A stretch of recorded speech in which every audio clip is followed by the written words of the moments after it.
The story of Lincoln, New Mexico is in many ways the story of the American West. Lincoln was a town on the edge of the western frontier where the U.S. government and private citizens attempted to replicate the economic and social models successful in the East. Opportunities were great, but often came at the expense of others. Conflict was commonplace, and violence all too often the perceived solution. The Native Americans, Hispanic New Mexicans, and Anglo-Americans who lived on this land did so with an unbounded sense of optimism for the future, a tremendous desire to better their circumstances, and an equal determination to not let anyone get in the way of their dreams.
The Lincoln County War was a struggle for power and influence. During the late 19th century, rapid changes in the economy and population of Lincoln County created an environment where feuding citizens often resorted to violence as a means of settling disputes. Using his connections in the Santa Fe ring, L.J. Murphy created an economic empire in Lincoln County. His firm controlled both the coveted beef contracts at Fort Stanton and the Mescalero agency, and much of the county's population through debts owed to his store in Lincoln. Alexander McSween, John Tunstall, and John Chisholm saw an opportunity to rid Lincoln County of unpopular overlords while working to establish their own empire. Their intentions were no less underhanded than those of L.J. Murphy and his allies, as they were just as willing to exploit the local population for personal gain. The power struggle between these groups of men led directly to the Lincoln County War, but the conflict was fueled deeper by decades of economic, social, and political tensions among the citizens of the county. Neighbors took up arms against each other, forced to choose sides or risk being caught in the crossfire. The Lincoln County War left dozens of people dead and led to the major changes in how the federal government administered the territory of New Mexico.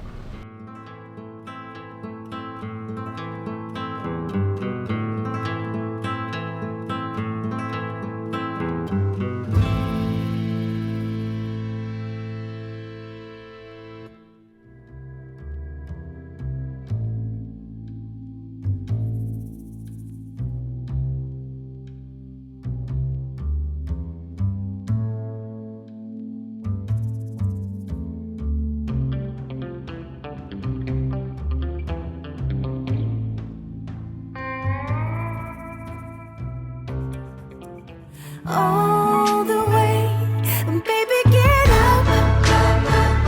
No, don't just stay down and lift yourself up. Baby, baby, get up. So baby, get up. Don't just stay down. No. Yeah. Baby, get up.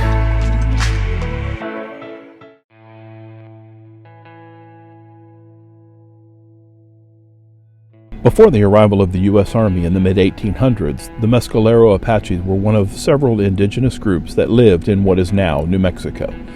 The Mescalero were a semi-nomadic people known for their adaptability to the arid desert and mountainous landscapes of the region. They relied on hunting, particularly bison, and foraging for food, including the mescal plant, from which they derived their name.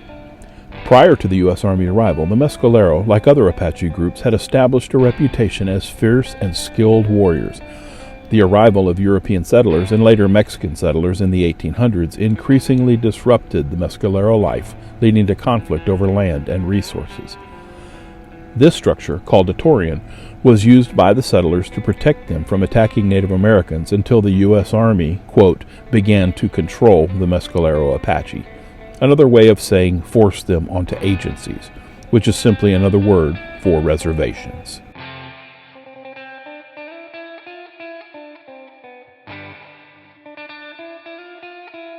The Lincoln County War was a violent conflict that took place between 1878 and 1881 in Lincoln County, New Mexico Territory.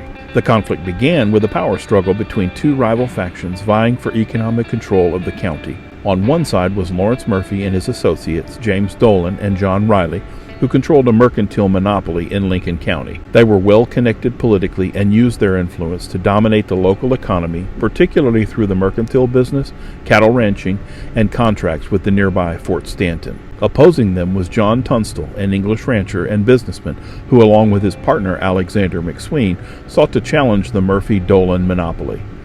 Tunstall and McSween opened their own store, which quickly drew the ire of the Murphy-Dolan faction.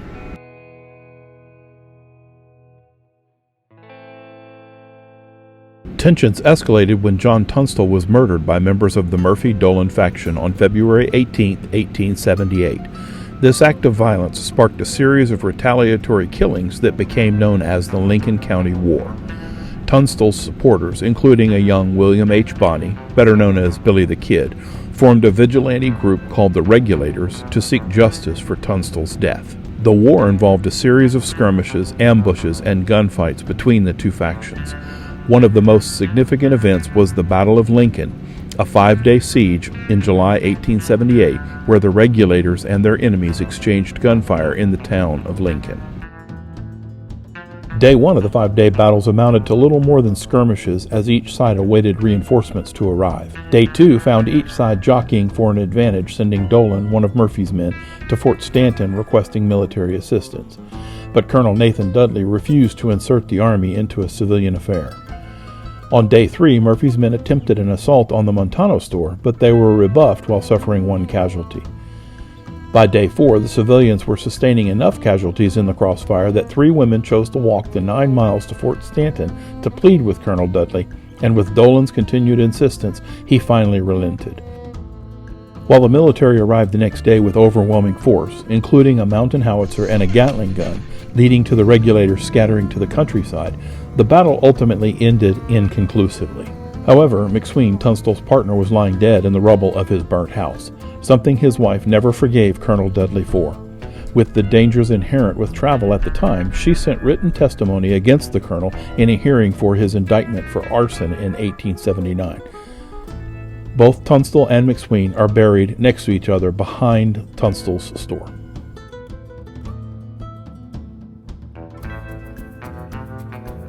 Lew Wallace was appointed governor of New Mexico in the aftermath of the Lincoln War, promptly referring to the only street in town as the most dangerous street in America. William Bonney, a.k.a. Billie the Kid, corresponded with the newly appointed governor of New Mexico with information that he hoped would later lead to his pardon. While Billie even met with the governor at one point, the pardon that he had hoped for never came to fruition. Billie was later arrested by Pat Garrett in Fort Sumner for the murder of William Brady and brought back to Lincoln in order to be hanged on Friday, May 13, 1881. Garrett ordered Billie to be shackled to the floor as the prison was not completed in the building that formerly served as the Murphy store. On the evening of April 28th, Deputy Ullinger escorted the other prisoners to the Wortley Hotel for dinner. During his absence, Billie convinced Deputy Bell to take him to the privy. Billie overpowered the deputy and shot and killed him.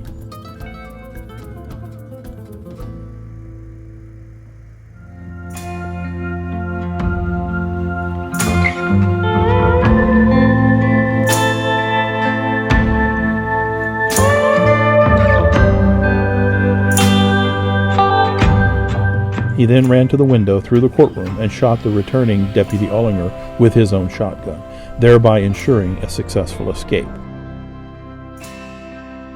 His freedom did not last long, however, as Billie the Kid returned to Fort Sumner and was later shot and killed by Pat Garrett on July 14, 1881. Billie the Kid was buried in Fort Sumner, New Mexico.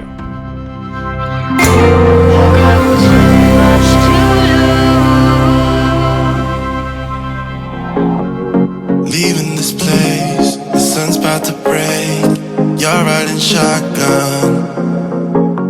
The feeling we chased, I'm wide awake. Take me away now. 'Cause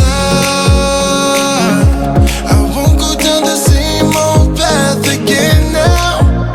No, I've been running out of air, so let me catch my breath. Feeling I've got's making me crazy. If I'm having a good time, don't you blame me.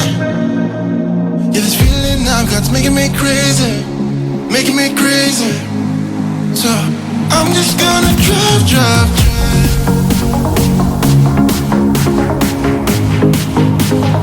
I'm just gonna drive.